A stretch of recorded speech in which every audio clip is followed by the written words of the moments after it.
Hello friends, देखो हमने class 12th का सॉल्यूशन या विलियन वाला टॉपिक शुरू कर रखा है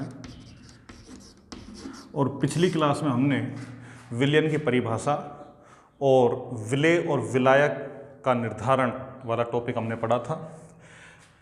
विलियन के प्रकार भी हमने पढ़े थे, विलेय की मात्रा के आधार पर तनु विलियन, सांद्र विलियन और संतृप्त विलियन, असंतृप्त विलियन और अतिसंतृप्त विलियन।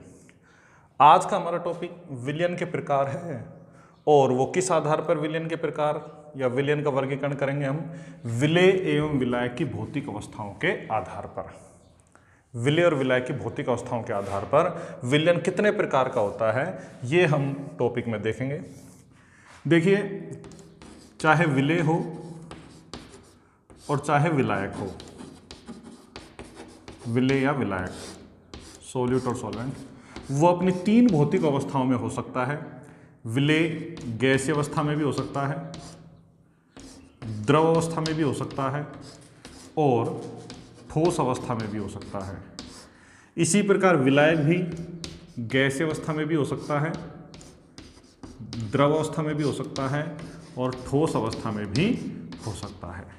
अलग अलग भौतिक अवस्थाओं में विलेय और विलायक के होने पर विलियन कितने प्रकार के बनते हैं ये हमको देखना है और एग्जाम्पल से हमको समझना है। देखिए, हम इसको एक सारणी में लिखते हैं, जैसे विलायक की भौतिक अवस्था, फिर हम लिखेंगे विलेय की भौतिक अवस्था और इसका फिर एग्जाम्पल, उदाहरण।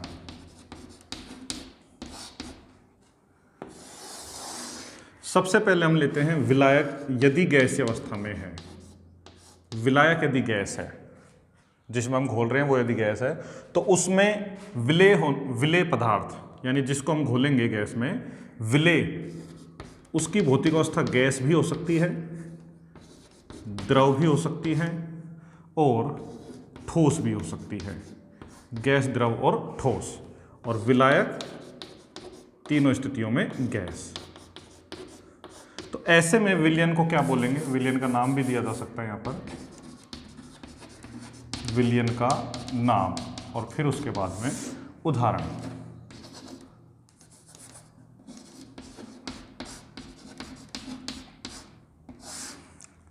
इस विलियन को बोला जाएगा गैस गैस विलियन।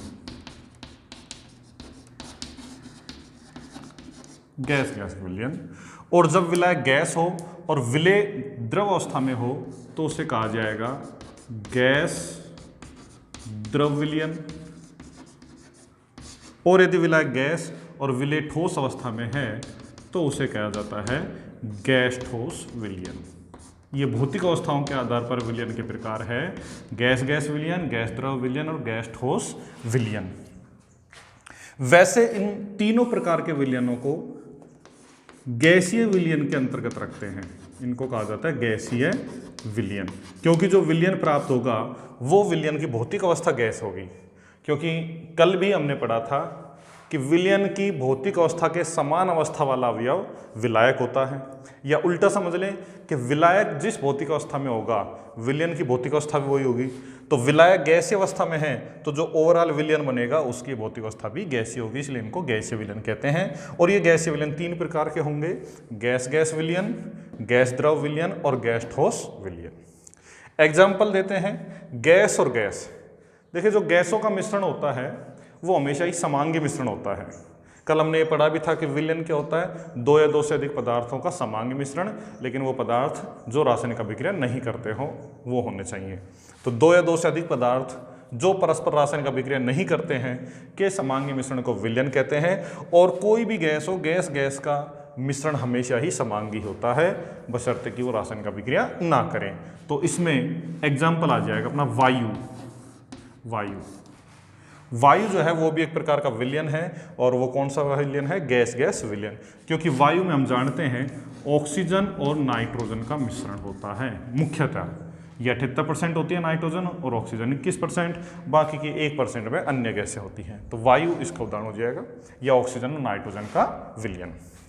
गैस द्रव विलियन, जिसमें विलायक गैसीय अवस्था में यानी जो गैस है वो अधिक मात्रा में है और विलेय द्रवावस्था में यानी विलेय कम मात्रा में है। इसका उदाहरण जैसे वायु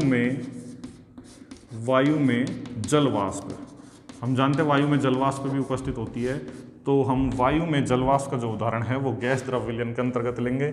या और इसमें जैसे नाइट्रोजन में विलेय क्लोरोफॉर्म को नाइट्रोजन में विलेय कर दें तो भी वो एक समांगी मिश्रण बनता है। क्लोरोफॉर्म जो कि द्रवस्था में होता है, नाइट्रोजन गैस है ही। तीसरा है गैस ठोस विलयन, जिसमें विलाय गैस और विलेय ठोस। इसका उदाहरण आता है किसी ठोस का ऊर्ध्वपातन, जैसे वायु में जलवाष्प या किसी द्रव का वाष्पीकरण इस उदाहरण के अंतर्गत था। अब ये जो तीसरा विलयन है गैस ठोस विलयन, इसमें उदाहरण आ जाएगा किसी ठोस का ऊर्ध्वपातन, या प्रॉपर एक एग्जांपल हम ये दे सकते हैं नाइट्रोजन गैस में विलेय कपूर, कपूर जो कि ठोस होता है, और ये नाइट्रोजन। देखो विलेय होने के बाद में तो छोटे छोटे कणों में विभाजित हो ही जाएगा, लेकिन जो भौतिक अवस्था देखें हम तो कपूर की ठोस अवस्था है और नाइट्रोजन गैस की गैस अवस्था है। तो ये कहलाया गैस ठोस विलयन, और ओवरऑल ये तीनों विलयन आएंगे गैसीय विलयन के अंतर्गत। ये जो फाइनल ये जो विलयन बनेंगे इनकी भौतिक अवस्था गैसीय होगी, और जो विलयन की अवस्था होती है वही विलायक की अवस्था होती है। ये आपको पिछली कक्षा में भी समझाया था, पिछली क्लास में समझाया था। नेक्स्ट हम लेते हैं विलायक। यदि द्रव अवस्था में है तो विलायक द्रव अवस्था में हो, और उसमें घुलने वाला विलेय वो गैस अवस्था में भी हो सकता है, वो द्रव अवस्था में भी हो सकता है, और वो ठोस अवस्था में भी हो सकता है। यानी विलायक द्रव और विलेय गैस द्रव ठोस। तो जो विलयन बनेगा वो कहलाएगा द्रव गैस विलयन,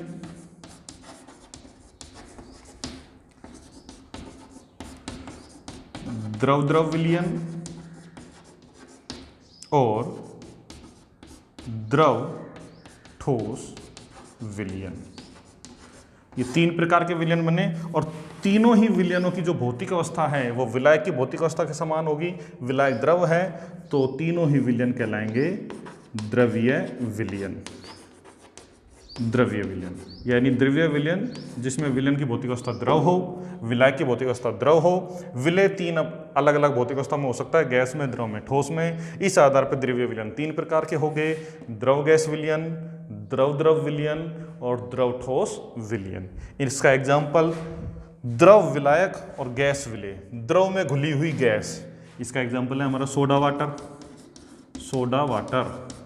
हम जानते हैं सोडा वाटर में जल के अंदर CO2 गैस घुली हुई होती है, जल के अंदर CO2, सोडा वाटर।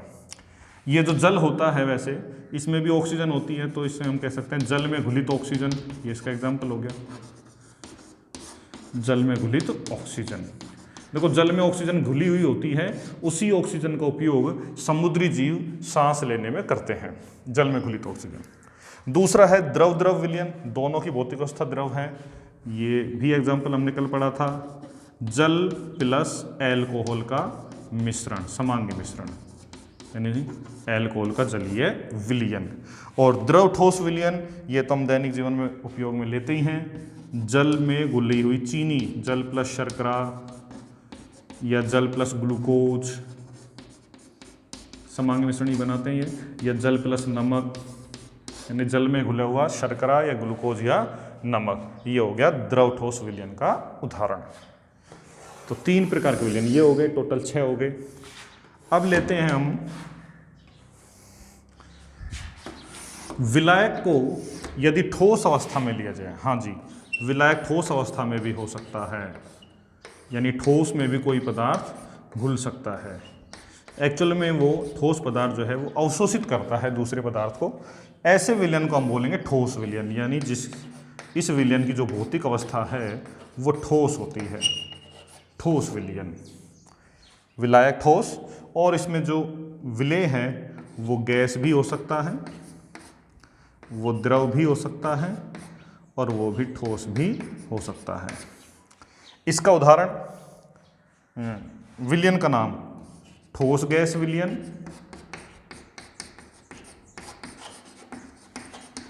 इसको बोलेंगे ठोस द्रव विलयन,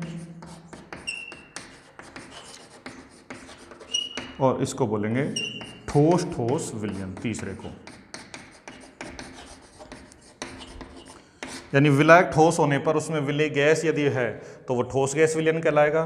ठोस विलायक में यदि द्रव विलेय घुला हुआ है तो वो ठोस द्रव विलयन कहलाएगा, और ठोस विलायक में यदि ठोस ही विलेय घुला हुआ है तो वो ठोस ठोस विलयन कहलाएगा। और तीनों विलयनों को सम्मिलित रूप से ठोस विलयन कहते हैं। इसका जो एग्जाम्पल है ठोस में गैस, देखिए जो पैलेडियम धातु है, पैलेडियम धातु, ये धातु क्या करती है, हाइड्रोजन गैस को अवशोषित कर लेती है, और हाइड्रोजन गैस को अवशोषित करके उसके साथ समांगी मिश्रण बनाती है। तो इसको हम इसे उदाहरण में ले सकते हैं कि पैलेडियम धातु में हाइड्रोजन गैस का विलयन, पैलेडियम धातु में हाइड्रोजन गैस का विलयन। एक्चुअल में जो पैलेडियम धातु है हाइड्रोजन गैस को अवशोषित करती है और उसके साथ समांगी मिश्रण बनाती है, और समांगी मिश्रण बन गया तो इसका मतलब वो विलयन का उदाहरण हो गया। ठोस द्रव विलयन, ये उदाहरण हमने कल का पढ़ा था, सोडियम अमलगम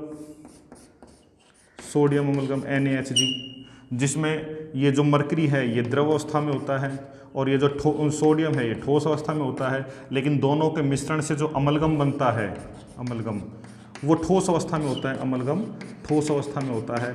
और इस ठोस अवस्था में क्योंकि पूरा फाइनल मिक्सचर ठोस बना है इसलिए विलायक कौन होगा, ठोस, और ये एग्जाम्पल हो जाएगा ठोस द्रव विलयन का, सोडियम अमलगम, जिंक अमलगम आदि।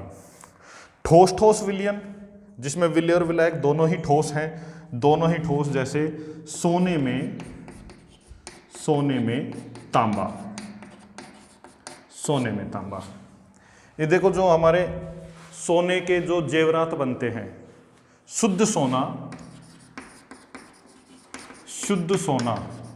24 कैरेट का होता है। आप जानते होंगे शुद्ध सोना 24 कैरेट यानी 100% शुद्ध होता है। 100% शुद्ध सोना 24 कैरेट का होता है। और जिसके गहने या जेवरात बनते हैं या आभूषण बनते हैं, आभूषण वाला जो सोना है वो जनरली 22 कैरेट का होता है, 22 कैरेट। तो 2 कैरेट कहाँ गया, 22 कैरेट सोना होता है इसमें, और प्लस में 2 कैरेट इसके तांबा मिलाते हैं, कोपर, 2 कैरेट कोपर। क्यों? क्योंकि सोना जो है बहुत मुलायम होता है, उसको कठोरता प्रदान करने के लिए उसमें तांबा मिलाया जाता है।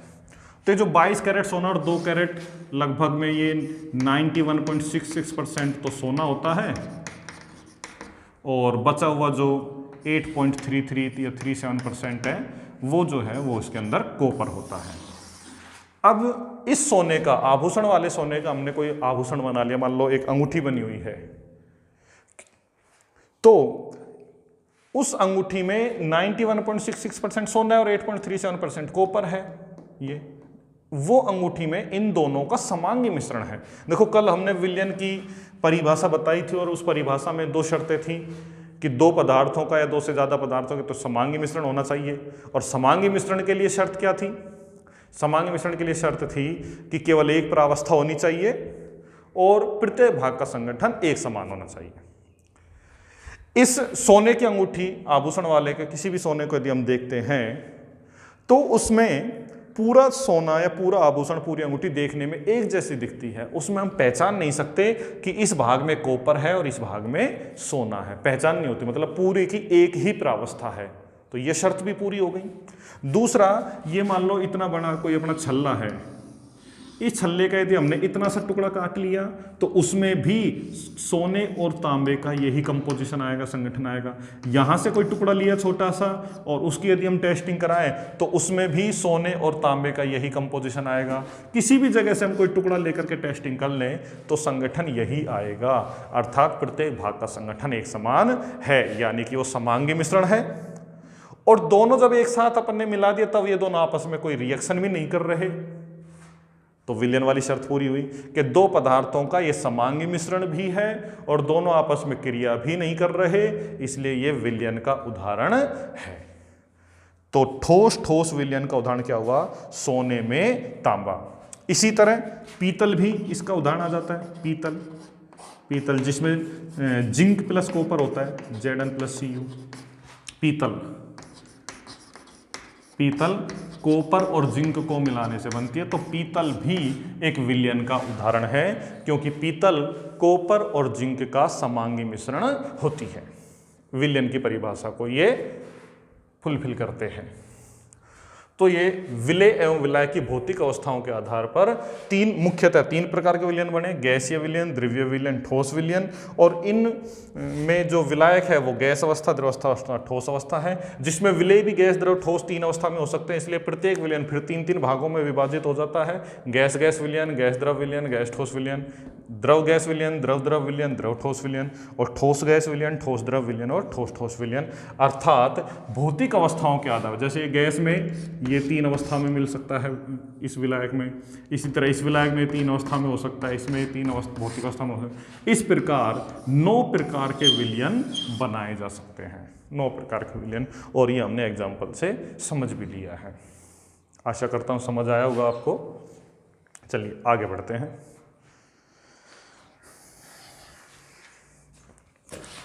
विलयन के प्रकार हो गए।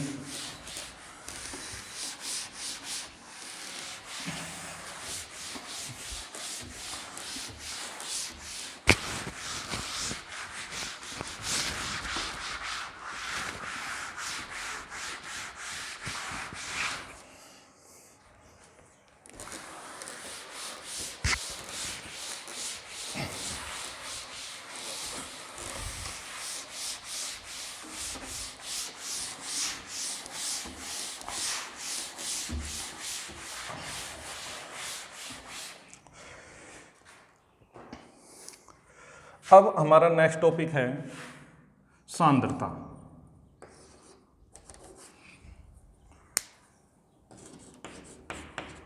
सांद्रता क्या होती है? सांद्रता देखिए, इसकी परिभाषा देखते हैं। विलयन अथवा विलायक, विलयन अथवा विलायक की एक निश्चित मात्रा में, विलयन अथवा विलायक की एक निश्चित मात्रा में जो विलेय पदार्थ घुला हुआ है वो कितना घुला हुआ है, यानी घुली हुई विलेय की मात्रा, विलेय की मात्रा सांद्रता कहलाती है। विलयन अथवा विलायक की एक निश्चित मात्रा में, यानी सांद्रता को परिभाषित करने के लिए हमको या तो विलयन की या विलायक की एक निश्चित मात्रा लेनी होगी, और उस निश्चित मात्रा में विलेय कितनी मात्रा में घुला हुआ है, ये जब हम ज्ञात करते हैं तो हमें सांद्रता के बारे में पता लगता है। विलयन अथवा विलायक की निश्चित मात्रा में घुली हुई विलेय की मात्रा विलयन की सांद्रता कहलाती है। विलयन की सांद्रता कहलाती है, ये इसकी परिभाषा है। अब विलयन की मात्रा हम निश्चित करें या विलायक की मात्रा निश्चित करें, और मात्रा भी किस रूप में निश्चित कर रहे हैं? आयतन के रूप में निश्चित कर रहे हैं, या द्रव्यमान के रूप में निश्चित कर रहे हैं, या प्रतिशतता के रूप में निश्चित कर रहे हैं। इस आधार पर इस सांद्रता के कई प्रकार होते हैं। जैसे सबसे पहले सांद्रता जो हम दर्शा रहे हैं उसे ग्राम प्रति लीटर में, ग्राम प्रति लीटर में पहले। दूसरी एक होती है मोलरता। इसमें जो विलयन की मात्रा निश्चित की जाती है वो 1 लीटर विलयन, और विलेय की जो मात्रा देखी जाती है वो मोलों की संख्या के रूप में देखा जाता है, इसे मोलरता कहते हैं। इसी प्रकार एक होती है मोललता, मोललता। ऐसे ही नंबर 4 नॉर्मलता, नॉर्मलता। इसी प्रकार यदि हम प्रतिशतता में दर्शाएं तो वो द्रव्यमान, द्रव्यमान प्रतिशत, द्रव्यमान, द्रव्यमान प्रतिशत, यानी विलयन और विलेय दोनों को ही द्रव्यमान के रूप में देख रहे हैं। इसी प्रकार यदि आयतन में दर्शाएं तो आयतन, आयतन प्रतिशत। यदि एक को द्रव्यमान में और एक को आयतन में दर्शा दें तो द्रव्यमान आयतन प्रतिशत हो जाता है वो, और एक होती है मोल भिन्न। सांद्रता विलयन अथवा विलायक की निश्चित मात्रा में घुली हुई विलेय की मात्रा विलयन सांद्रता कहलाती है। अब विलयन की मात्रा निश्चित की है या विलायक की मात्रा निश्चित की है, और वो जो मात्रा किस में निश्चित की है, द्रव्यमान में की है, आयतन में की है, परसेंटेज में की है।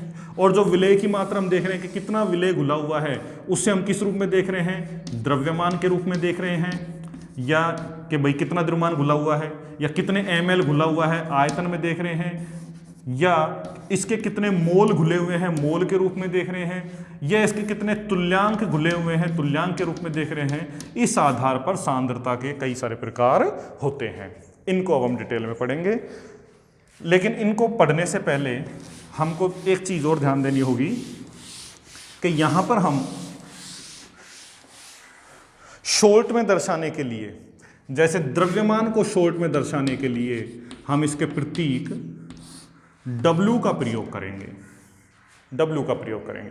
अब यह द्रव्यमान यदि विलायक का है, यदि हम विलायक का द्रव्यमान लिख रहे हैं, विलायक का द्रव्यमान, तो उसे हम लिख देंगे WA, यानी विलायक के लिए हम A लगाएंगे और विलेय के लिए हम B लगाएंगे, और विलयन के लिए हम ओनली W लिख देंगे। विलायक का द्रव्यमान है तो WA, और इसी प्रकार यदि विलेय का द्रव्यमान है, विलेय का द्रव्यमान, तो उसे हम लिख देंगे WB। ऐसे ही यदि विलायक का आयतन है, विलायक का आयतन है तो उसे हम बोलेंगे VA, और यदि कहीं पर हम विलेय का आयतन काम में ले रहे हैं, विलेय का आयतन, तो उसे हम बोलेंगे VB। और यदि हम कहीं पर विलयन का आयतन काम में ले रहे हैं, विलयन का आयतन, अच्छा ये बताओ, विलायक और विलेय को मिलाने से विलयन बना, विलायक को मिलाया विलेय को मिलाया विलयन बन गया, तो क्या विलायक और विलेय को मिलाया तो विलयन का द्रव्यमान जो है उसको हम W लिख देंगे। तो ये W बराबर WA प्लस WB होगा या नहीं होगा, बताओ। ये विलयन का जो द्रव्यमान होगा वो विलेय और विलायक के द्रव्यमान के बराबर होगा या नहीं होगा, होगा, होगा ये। इसी प्रकार विलायक का आयतन VA और विलेय का आयतन VB, और विलेय का आयतन और विलयन का आयतन V। तो ये बताओ क्या V बराबर VA प्लस VB होगा या नहीं होगा, होगा या नहीं होगा, होगा। ये हो भी सकता है और नहीं भी हो सकता है, जरूरी नहीं है।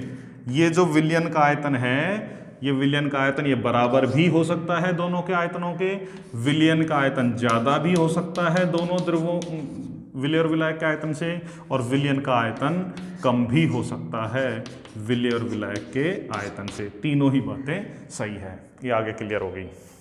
चलिए, विलयन का आयतन को V से। इसी प्रकार यदि हम मोल दर्शाएं, विलायक मोलर द्रव्यमान को लिख देते पहले। विलायक का मोलर द्रव्यमान यदि हम लिख रहे हैं, मोलर द्रव्यमान यानी एक मोल का द्रव्यमान, एक मोल का द्रव्यमान यदि हम उसे दर्शा रहे हैं तो एक मोल के द्रव्यमान या मोलर द्रव्यमान को हम दर्शाएंगे कैपिटल M से, और यदि वो विलायक का है तो उसे लिख देंगे MA, और यदि वो मोलर द्रव्यमान विलेय का है, विलेय का मोलर द्रव्यमान या मोलर आणविक भार, ग्राम अणुभार भी कहते हैं इसे, उसे हम लिख देंगे MB, ग्राम अणुभार भी कहते हैं इसे। मोलर द्रव्यमान को ग्राम अणुभार भी कहते हैं, सिर्फ अणुभार नहीं। देखो संख्या समान होती है, जैसे जल है, जल H2O, इसका अणुभार कितना है, अणुभार एक अणु का भार हम लिखते हैं 18, और हम कहें इसका ग्राम अणुभार कितना है, ग्राम अणुभार तो भी 18, लेकिन मात्रकों में अंतर है भाई। ये सिर्फ एक अणु का जो द्रव्यमान है वो अणुभार है 18, और इसका मात्रक होता है AMU, और जिसको हम ग्राम अणुभार कह रहे हैं वो होता है 18 ग्राम, और एक्चुअल में ये होता है 1 मोल, यानी कि 1 मोल में कितने अणु होते हैं, आवोगाद्रो संख्या के बराबर 1 मोल अणुओं का द्रव्यमान।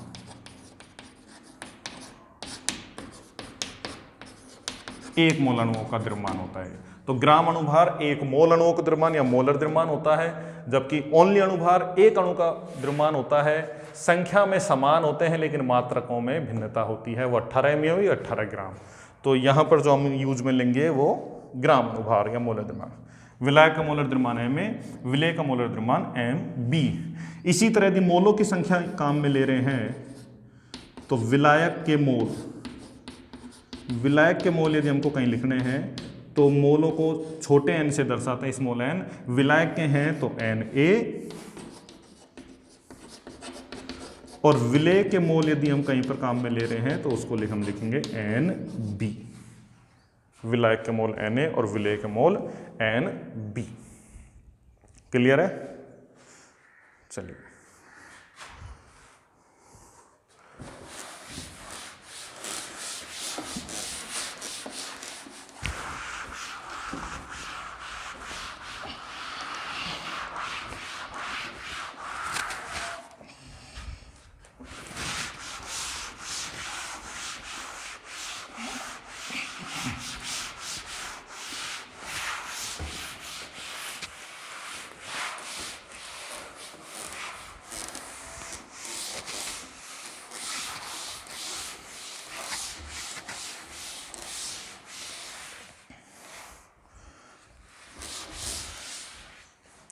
एक देखो थोड़ा मोल कॉन्सेप्ट में जो आपने पढ़ा है उसको भी हम थोड़ा बता देते हैं, यहाँ पे बार बार काम आ गए। मोल संख्या, किसी भी पदार्थ की यदि हमको मोलों की संख्या लेनी है, मोल संख्या, तो ये कैसे निकालते हैं? मोल संख्या के लिए सूत्र होता है द्रव्यमान, उसका जो द्रव्यमान दिया हुआ है ग्राम में, ग्राम में जो उसका द्रव्यमान है उसमें हम भाग लगा देते हैं मोलर द्रव्यमान का, मोलर द्रव्यमान या ग्राम अणुभार जो भी हमने बताया था, ग्राम अणुभार, तो हमें मोलों की संख्या आ जाती है। सिर्फ अणुभार नहीं, ग्राम अणुभार का भाग लगाएंगे तो मोलों की संख्या आएगी। कई बार किताब में भी लिखा होता है जैसे मोल संख्या बराबर द्रव्यमान बटे अणुभार, तो सिर्फ अणुभार लिखेंगे तो वो गलत होगा, वो केवल अणुभार नहीं है, वो ग्राम अणुभार या मोलर द्रव्यमान है, तो मोलों की संख्या आ जाएगी। चलिए, सांद्रता पढ़ रहे थे हम। विलयन अथवा विलायक की एक निश्चित मात्रा में घुली हुई विलेय की मात्रा विलयन की सांद्रता कहलाती है, और इस सांद्रता के कई प्रकार होते हैं, जिसमें हम सबसे पहले लेते हैं सांद्रता ग्राम प्रति लीटर में। सांद्रता ग्राम प्रति लीटर में। सांद्रता देखनी है किसमें? ग्राम प्रति लीटर में। देखिए नाम से ही पता लग रहा है कि प्रति लीटर विलयन, प्रति लीटर मतलब क्या हो गया? 1 लीटर विलयन, प्रति लीटर विलयन। और उसमें जो विलेय घुला हुआ है, विलेय, वो किस में लेना है अपन को? ग्राम में। विलेय की मात्रा ग्राम में, कि भाई कितने ग्राम विलेय 1 लीटर विलयन में घुला हुआ है, कितने ग्राम विलेय 1 लीटर विलयन में घुला हुआ है। सांद्रता की परिभाषा हमने बताई थी, विलयन अथवा विलायक की निश्चित मात्रा में। तो मात्रा हमने निश्चित की है विलयन की, कितनी मात्रा निश्चित की है? 1 लीटर। और उसमें क्या देख रहे हैं? घुली हुई विलेय की मात्रा। विलेय की मात्रा किस में देख रहे हैं? ग्राम में। तो सांद्रता के अनुसार ये बन गई परिभाषा। 1 लीटर विलयन में उपस्थित विलेय की ग्राम में मात्रा, विलयन की सांद्रता ग्राम प्रति लीटर कहलाती है। परिभाषा लिख सकते हैं हम, 1 लीटर विलयन में घुली हुई या उपस्थित, घुलने के बाद उसी में तो उपस्थित हुई ना वो, तो 1 लीटर विलयन में उपस्थित विलेय का ग्राम में द्रव्यमान, विलेय का ग्राम में द्रव्यमान क्या कहलाती है? विलयन की सांद्रता ग्राम प्रति लीटर में कहलाती है। विलयन की सांद्रता ग्राम प्रति लीटर में कहलाती है। अब यदि हमसे किसी प्रश्न में सांद्रता ग्राम प्रति लीटर में पूछी जाए तो हमें यह देखना है कि 1 लीटर विलयन में विलेय कितने ग्राम घुला हुआ है। यानी जो क्वेश्चन होगा उस क्वेश्चन में हमको विलयन की कुछ अलग मात्रा दी हुई होगी और उसमें बताया होगा कि विलेय इतना उपस्थित है। जैसे हम कह दें कि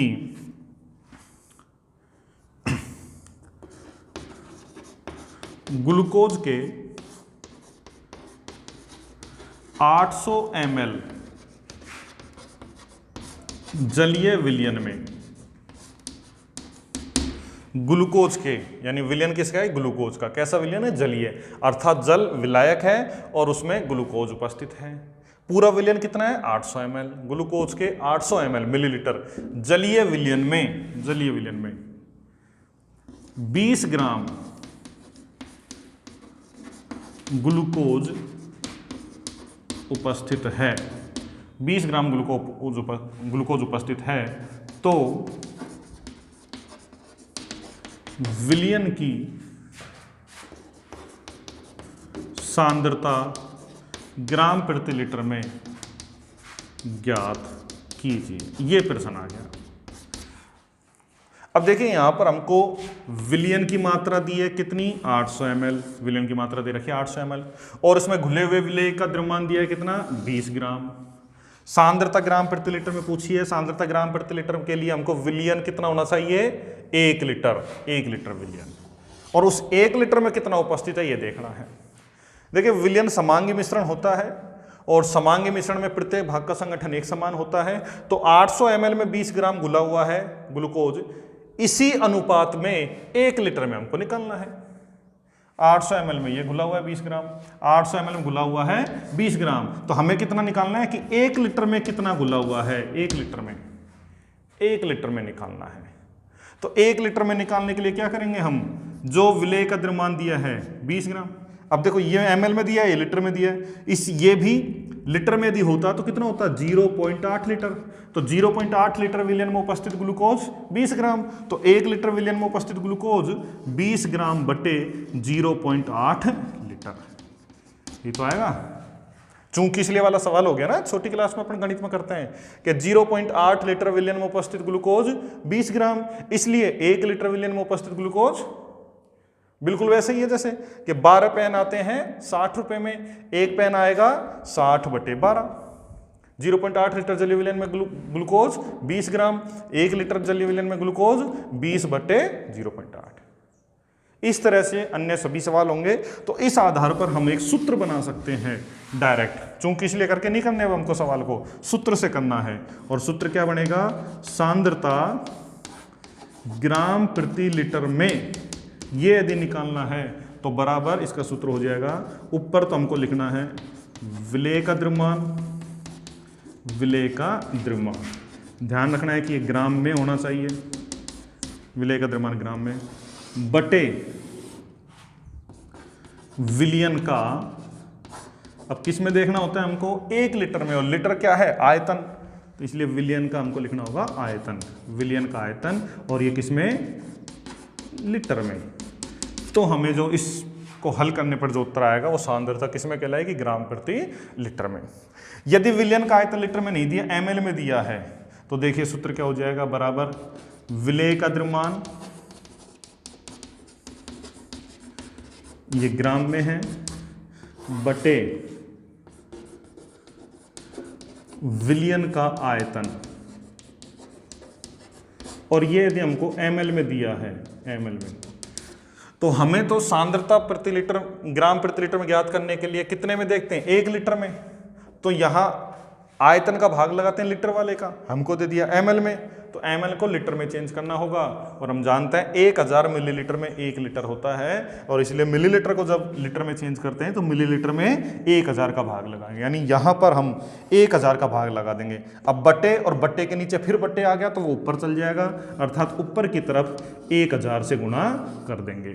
तो ये जो ml है ये ऑटोमेटिकली किस में चेंज हो गया? लीटर में। समझ आया? सांद्रता ग्राम प्रति लीटर बराबर होगा विलेय का द्रव्यमान ग्राम में बटे विलयन का आयतन लीटर में, और यदि विलयन का आयतन ml में दिया है तो उस ml में 1000 का भाग लगाएंगे, जो सूत्र में कहाँ चल जाएगा? ऊपर, यानी विलेय का द्रव्यमान ग्राम में बटे विलयन का आयतन ml में, जो मान है वो का वो लिख देंगे और गुणा 1000 कर देंगे ऊपर की तरफ। देखिए इस प्रश्न को करते हैं। ग्लूकोज के 800 ml जलीय विलयन है, कितना है? 800 ml। देखिए यदि न्यूमेरिकल करने में आप बिल्कुल कमजोर हैं तो आप प्रश्न को ध्यान से पढ़ें और जो जो मान दिए हैं पहले वो लिख दें, और जो पूछा है वो देख लें। सांद्रता ग्राम प्रति लीटर में ज्ञात कीजिए, तो ये सूत्र काम आएगा। इसके लिए हमको चाहिए विलेय का द्रव्यमान और विलयन का आयतन। तो प्रश्न में देखिए क्या ये दोनों चीजें दी हुई है। देखें, ग्लूकोज के 800 ml जलीय विलयन, तो ये जो 800 ml है ये किसकी मात्रा है, विलयन की, और ml मात्रक लग रहा है, ये किसका मात्रक होता है, आयतन का, यानी ये क्या हो गया, विलयन का आयतन। हमको प्रश्न में क्या दे दिया है, विलयन का आयतन। देखिए बिल्कुल कमजोर बच्चों के लिए है ये, इतना इस तरह से लिखें, बाकी डायरेक्ट मान आ ही जाएगा जल्दी से, पर यदि आप न्यूमेरिकल में कमजोर है तो बड़े ध्यान से पढ़ें। 800 ml जलीय विलयन, यानी विलयन का आयतन कितना दिया है, 800 ml में 20 ग्राम ग्लूकोज उपस्थित है, और जो उपस्थित होता है, जो घुला हुआ होता है वो विलेय होता है। तो ग्लूकोज क्या है, विलेय। विलेय कितना है, 20 ग्राम। मात्रक क्या लग रहा है, ग्राम। ग्राम का मतलब किसका मात्रक है, द्रव्यमान का। तो ग्लूकोज की मात्रा किस रूप में दी है, द्रव्यमान के रूप में। तो ग्लूकोज क्या है, ये विलेय। अतः प्रश्न में क्या दिया है, विलेय का द्रव्यमान बराबर 20 ग्राम। क्या पूछा हमसे, ग्लूकोज उपस्थित है तो विलयन की सांद्रता ग्राम प्रति लीटर में ज्ञात कीजिए। सांद्रता पूछे ग्राम प्रति लीटर में, तो ये सांद्रता ग्राम प्रति लीटर में बराबर, पहले ये सूत्र लिख देंगे, विलेय का द्रव्यमान ग्राम में, क्योंकि आयतन ml में दिया है तो अब ये वाला सूत्र काम आएगा। इस वाले को लिखेंगे कि सांद्रता ग्राम प्रति लीटर बराबर विलेय का द्रव्यमान ग्राम में बटे विलयन का आयतन ml वाला गुणा 1000। तो देखिए विलेय का द्रव्यमान 20 ग्राम बटे विलयन का आयतन ml में 800 ml और गुणा में 1000 कर देंगे हम, गुणा में 1000। इसको जब हल करेंगे तो देखो ये 2 जीरो से इधर की ये 2 जीरो कट जाएंगी, और ये 4 दूनी 8, 4 पंजे 20, 5 और 2 एकम 2, 2 पंजे 10 और 5 पंजे 25। अब मात्रा क्या आएगा, क्योंकि देखो मेन सूत्र में यदि देखें तो ग्राम और लीटर, यहां देखें तो ग्राम बटे ml, तो सूत्र ग्राम प्रति ml नहीं बनेगा, क्योंकि इसमें 1000 का भाग लग रहा है, तो ये ml अपने आप ही लीटर में चेंज हो गया। तो इसका जो मात्रक बनता है वो मात्रक, इसका नाम ही है ग्राम प्रति लीटर। इसलिए इस प्रश्न का जो आंसर आया 25, मात्रक लगाना जरूरी है, क्या लगाएंगे, 25 ग्राम प्रति लीटर, 25 ग्राम प्रति लीटर। तो जो हमारा प्रश्न था कि ग्लूकोज के 800 ml जलीय विलयन में 20 ग्राम ग्लूकोज उपस्थित है, तो विलयन की सांद्रता ग्राम प्रति लीटर में ज्ञात कीजिए। ज्ञात की हमने, कितनी आई, 25 ग्राम प्रति लीटर, यानी 1 लीटर विलयन में कितना घुला हुआ है, 25। अर्थात कि 800 ml विलयन में यदि 20 ग्राम है तो यही विलयन यदि 1 लीटर होता तो उसमें ग्लूकोज कितना उपस्थित होता, 25 ग्राम। 1 लीटर में 25 ग्राम, यह हमारी विलयन की सांद्रता होगी ग्राम प्रति लीटर में। नेक्स्ट नंबर 2 हम पढ़ेंगे मोलरता। नंबर 2 मोलरता, इसको हम नेक्स्ट क्लास में लेंगे। ध्यान से पढ़िए, कोई चीज़ यदि आपको समझ नहीं आती है तो आप कमेंट्स कीजिए, मैं कोशिश करूंगा कि आपको कमेंट्स का जवाब दे सकूं। अच्छा लगता है तो लाइक कीजिए, डिटेल में पढ़िए। नेक्स्ट हम मोलरता पढ़ेंगे, जो हम नेक्स्ट क्लास में। Thank you.